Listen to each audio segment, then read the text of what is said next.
રામ મંદિર પ્રાણ પ્રતિષ્ઠા વિધિની આજથી શરૂઆત 16 જાન્યુઆરીથી 22 જાન્યુઆરીના કાર્યક્રમની માહિતી આપી દઉં। આજથી દશવિધ સ્નાનથી વિધિની શરૂઆત। પાંચેય તત્વોની પૂજા કરવામાં આવે છે: પૃથ્વી, વાયુ, જળ, આકાશ, પ્રકાશ। આ પાંચેય તત્વોની પૂજા સાથે વિધિની શરૂઆત।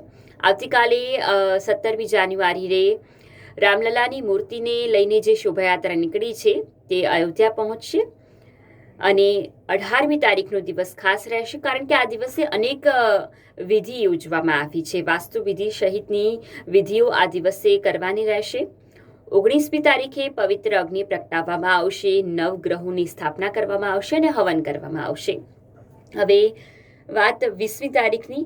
20મી તારીખે સરયુના જળથી ગર્ભગૃહને પવિત્ર કરવામાં આવશે, જેથી આ દિવસ પણ સવિશેષ ખાસ રહેશે। અને 21મી તારીખે કે જ્યાં 21મી તારીખે રામલલ્લાની મૂર્તિને 125 કળશથી સ્નાન કરાવવામાં આવશે અને ત્યારબાદ ગર્ભગૃહમાં તેની સ્થાપના કરવામાં આવશે। 22મી જાન્યુઆરી જે સૌ કોઈને યાદ જ છે, પ્રાણ પ્રતિષ્ઠા દિવસ છે। આ દિવસે બપોરે 12:30થી 1 વાગ્યાના સમયગાળા દરમિયાન અભિષેક કરવામાં આવશે, પ્રાણ પ્રતિષ્ઠા થશે।